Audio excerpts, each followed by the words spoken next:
Shalom Ubracha, nous poursuivons avec la 4e Mishnah du 2e Perek. Ouaya Omer, la Mishnah poursuit, nous enseigne ce que Rabban Gamliel avait l'habitude de dire. Il dit comme ça, Aseh retzono kirtzoncha. Aseh retzono, fais sa volonté, kirtzoncha, comme ta volonté. C'est-à-dire, le Barthénora nous donne une explication.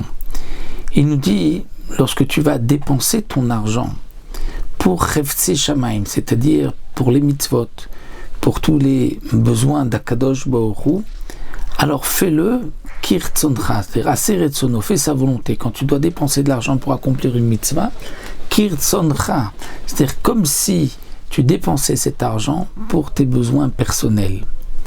Si tu agis ainsi, kedei she'aseh retzoncha kirtzono, afin que Akadosh Baruch Hu fera retzoncha, ta volonté kirtzono, c'est-à-dire que il te donnera aussi ben yafé, c'est-à-dire entre guillemets, si on peut dire de bon cœur, il te donnera avec largesse, étant donné que lorsque tu dépenses ton argent pour les mitzvot, tu dépenses avec le même enthousiasme que lorsque tu t'achètes quelque chose personnel.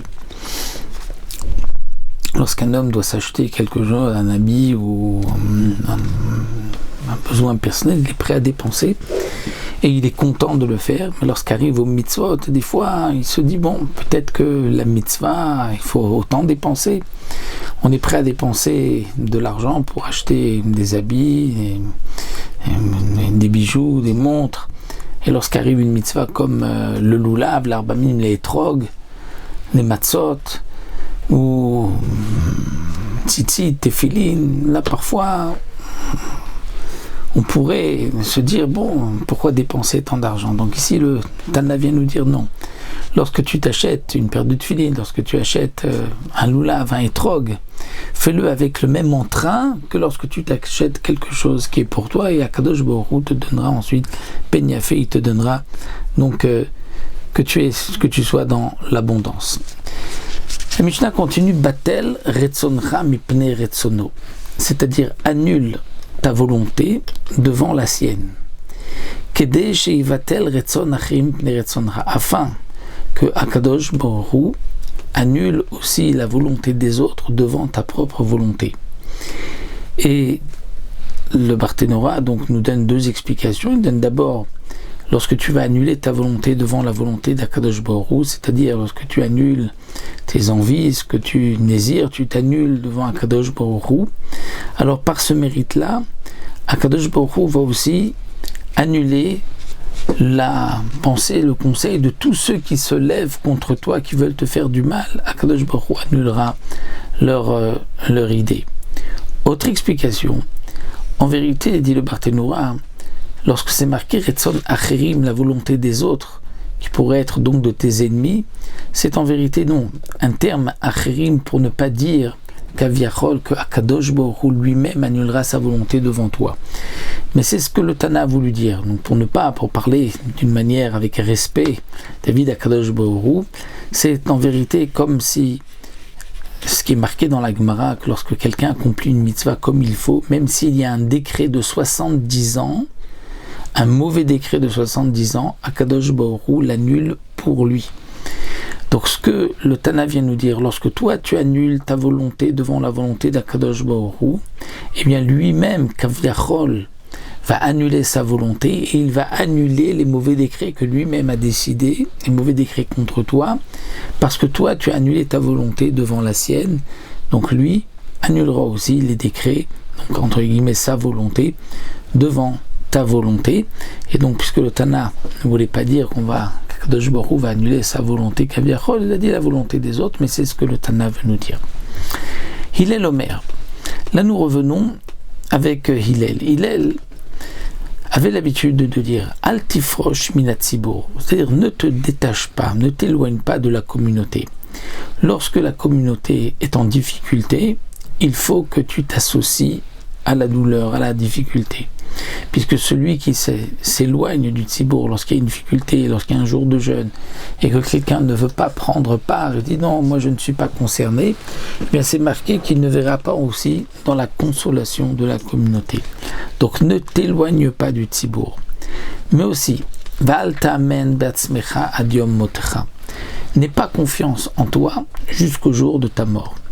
Puisque, comme nous le rapporte Barthénora, la Gemara nous dit dans Masechet Brachot que Yochanan Kohen Gadol, qui était donc le Kohen Gadol qui est rentré dans le Kodesh HaKodashim pendant 80 ans, il était Kohen Gadol, et bien à la fin de sa vie, il a terminé par être un tzdoki. Il a été pris par l'idée des tzdokim, que nous avons vu des élèves de Antignos Ishtochot tzdoki. Donc il a ensuite renié la vie des Chachamim, renié donc la Torah orale. Et donc nous voyons que il faut faire attention que même après 80 ans, avoir été Kohen Gadol, rentré dans le Kodesh HaKodashim, avoir fait la Avoda, bien malgré tout il est devenu tzdoki. Donc attention, n'aie pas confiance en toi, ad yom motra, jusqu'au jour de ta mort. Aussi, Val tadin et traverecha, disait Hillel, ne juge pas ton prochain. Jusqu'à ce que tu arrives à sa place. C'est-à-dire que si tu vois Barthénora, ton ami, qui a eu une épreuve et qui a trébuché, ne le juge pas les chovas, c'est-à-dire ne le condamne pas. Il faut que d'abord toi tu sois dans la même situation, que tu aies la même épreuve et que tu aies réussi à surmonter cette épreuve. À ce moment-là, tu pourras le juger et dire tiens, lui n'a pas surmonté cette épreuve. Mais tant que tu n'es pas arrivé à son épreuve, tu ne pourras pas le juger. Ve'al tomar davar sheyefshar lishmoa shesofo leishama. Ne dis pas quelque chose qu'on ne peut pas entendre, ve'sofo leishama, qu'on finira par l'entendre. C'est-à-dire, dit le Barthénora, lorsque tu dis quelque chose, ne dis pas une parole où on peut se douter de ce que tu as dit, qu'on ne va pas comprendre d'un premier abord ce que tu as dit, et tu vas te dire, bon, mais s'ils réfléchissent un peu, s'ils approfondissent ce que j'ai dit, ils finiront par comprendre. Il dit non, ne dis pas une chose qu'aujourd'hui on ne peut pas comprendre, en pensant que ils finiront par comprendre, parce que au contraire, les gens vont se tromper. Ils vont peut-être juste se fier à la première impression, la première parole, leur première compréhension, et donc à cause de toi, ils pourront même sortir avec des idées fausses, même si c'est des idées de Torah, des fausses idées de la Torah, et donc aller même vers la minute, dit le Barthénora, vers donc renier des principes fondamentaux de la Torah. Autre explication, dit le Barthénora, ne dévoile pas un secret. Même lorsque tu es tout seul, ne dis pas de secret. Pourquoi ?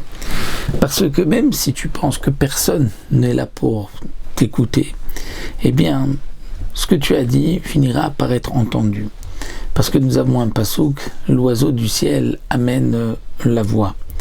Et donc, d'après cette girsa, il faudra dire chez Sofoli Shama, c'est-à-dire que d'après la première explication, dit le Barthénora, on va lire ne dis pas quelque chose qu'on ne peut pas comprendre aujourd'hui, ve sofo avec un va, ve Sofoli Shama, c'est-à-dire que par la suite on pourra la comprendre. Non, il faut que dès le début on puisse comprendre ce que tu as dit. D'après la deuxième explication, ne dis pas quelque chose. Chez Yefchar Lishma, c'est-à-dire ne te dis pas personne ne peut entendre, parce que chez Sofo Lishama, au contraire, ceci finira par être entendu. Et le Barthénora nous dit que d'après Rashi, on parle de Divrei Torah, ne dis pas un Dvar Torah que tu peux entendre aujourd'hui, ne dis pas bon je l'entendrai une autre fois, parce que peut-être que tu ne l'entendras pas. Ne te dis pas tiens, je n'écoute pas aujourd'hui chez Sofo Lishama, parce que plus tard je l'entendrai.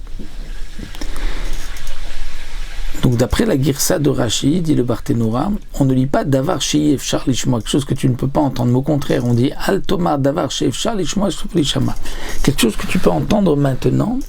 Ne dis pas je l'entendrai plus tard, parce que peut-être que tu ne l'entendras pas. Donc nous avons en réalité 3 explications que nous donne le Barthénora et 3 versions différentes dans les mots de la Mishnah. Ve'al Tomar, et le Tana termine aussi, il nous dit, ne dis pas l'ekshe epane eshne, shema lotipane, ne dis pas lorsque je terminerai mes affaires, mon travail, mes occupations, j'étudierai la Torah, parce que peut-être que tu ne termineras pas tes occupations et donc tu ne pourras pas étudier. Donc malgré les occupations, il faut étudier la Torah et ne pas se dire, bon, quand je terminerai, j'étudierai.